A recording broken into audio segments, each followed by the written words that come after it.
at 6, hear from the owner of this pond over what she taught her children and grandchildren about its dangers. Plus, how Valley Shelters are working hard to keep neighbors in need warm. And tips from Dominion Power on how to use your energy wisely and fight these freezing temperatures. This is WHSV News 3 at 6. The temperatures continue to fall, getting low enough to possibly break a valley record. Good evening, everyone. I'm Bob Corso. Thank you for joining us tonight. Our top story tonight, we have team coverage to make sure you and your family are safe during the bitter cold temperatures these next few days. WHSV's Isabel Rosales is live in Shenandoah County to tell us how icy ponds have created a dangerous hazard for neighbors. And meteorologist Laura Mock checked in with Valley Shelters to see how they are keeping neighbors warm. But first, meteorologist George Hirschman is here with a look at our first alert forecast. George, earlier today I didn't think it was too bad, but about 2 hours ago I went out and it was brutal. Yeah, and it's not going to get any better, Bob. I got to tell you that. Yeah, it's not going to stop there as we go out overnight. It's just really cold. And when you have this kind of weather, we do have team coverage of it, which has been deadly, I might say, with at least one confirmed death in Pittsylvania County after a woman fell through ice on top of a pond. WHSV's Isabel Rosales is by a frozen pond in Shenandoah County. Isabel, just what makes these frozen ponds so dangerous? Looks can be deceiving. This pond behind me may appear to be completely frozen, but you just can't trust your eyes. I spoke with a first responder today who tells me assumptions like that can end up with fatal consequences. Odessa Crowder has lived decades in this home by the pond, creating warm summer memories with her children and grandchildren. But in winter, their story changes. It scares me. I'm afraid of the ice. I don't know how to judge it. She doesn't let any young children out by the pond, and for those old enough, I always tell them that you just can't trust that ice. You don't know.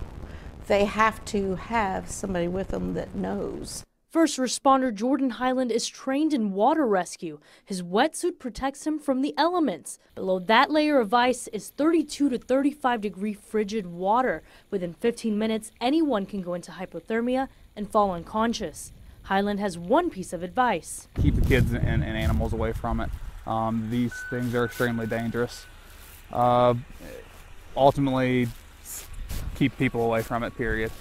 And if you fall in, try to remain calm, as scary as that is. But the most important thing is to keep your airway above the water line. Now, if you see somebody fall in, do not go after them. This creates a huge danger to you. What you can do instead is attempt to pull them back onto the shore with anything as simple as a tree limb, for example. Avoid the icy pond and hopefully avoid a bigger mistake. Highland says that people often don't understand that the thickness of the ice can vary throughout the pond. Also, people often misjudge exactly how much weight the ice can support. Continuing our team coverage, meteorologist Laura Mock joins us from downtown Harrisonburg. Laura, how can people stay warm in these cold temperatures? Isabel, it's hard enough to stay warm just being outside. All my clothes are dry, I'm bundled up, but I'm still out here shivering. It's even harder to stay warm if your clothes are wet. So if you do happen to fall into a pond, one of the most important measures you can take is to immediately change into dry clothing. Now, I soaked this t-shirt in water, and just in less than 10 minutes, this completely froze. I'm sure you can hear just how frozen it is. Now, of course, the best advice is to stay inside, but it's not as easily said as it is, not as easily done as it is said for the homeless. Of course, some Valley shelters are keeping their doors open a little bit longer for those without a home to stay warm. Open Doors in Harrisonburg has extended the morning hours until 9 a.m., but after that, people still having to go out into the bitter cold weather. Since October, the Salvation Army shelter has been closed during the day, but has been welcoming people to stay all day during this cold snap, something that Estefanos Habtamaram is thankful for. These people sick, no money, no family. You go home outside sleeping, you died. That's why Salvation Army 24 hours is open, you know. The Salvation Army shelter has been operating 24/7 since Monday and has opened their doors like this a few times earlier this winter. Also, Valley Mission in Stanton has a day room that's available all year round, and tonight is definitely not the night to be caught outside. Temperatures dropping down below freezing for the first time since 1996. In downtown Harrisonburg, Laura Mock, WHSV. And with the dropping temperatures, Dominion Virginia Power says it is ready to help families keep warm for the next couple of days. Dominion advises neighbors to use energy wisely by setting your thermostat a little lower than normal and layering up. It also recommends opening curtains or blinds to let the sunshine in during the day and using towels or blankets to seal areas at the base of exterior doors where heat often escapes. New details: an Augusta County man is joining a long list of people who are fighting Dominion Virginia Power over the right to survey their land. Stanton attorney William Little is suing the utility company. In federal court in Harrisonburg today, Dominion asked a judge to dismiss the suit. The judge did not make a ruling today, but regardless of the ruling, Little says he's prepared to continue to fight the company.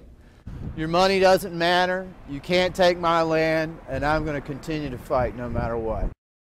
The judge said he would make a combined ruling with a similar case filed by a group of landowners in Nelson County, and we will hear more from Little and his attorney tonight on WHSV's 10 and 11 o'clock. Checking in, speed does not appear to be a factor in the train derailment in West Virginia. A spokesperson for the Federal Railroad Administration says the CSX train was going 33 miles per hour while the speed limit was 50 miles an hour. The oil train exploded and continues to burn for the fourth day in a row. The fire has prevented investigators from gaining full access to the crash scene to determine the actual cause. More and more lawmakers continue to call for a change when it comes to safely transporting crude oil by rail. The Transportation Security Administration wants to remind neighbors the rules regarding carrying guns on an airplane. This comes in after a Shenandoah County man was stopped at a TSA checkpoint at the Charlottesville-Albemarle Airport with a loaded handgun. The gun was confiscated after an officer saw the gun through the airport's X-ray machine at the checkpoint. The man says he forgot he had the gun with him and was not cited or arrested. The TSA wants to remind neighbors that guns are not allowed in carry-on bags but may be checked in. And stay with WHSV at 11. We'll hear from Valley neighbors and what they think about this incident. Coming up, the numbers are in for neighbors signing up for government health care. How many folks signed up in Virginia and West Virginia? But next, being a good neighbor, how a taxi cab driver helps a police officer catch a suspected crook.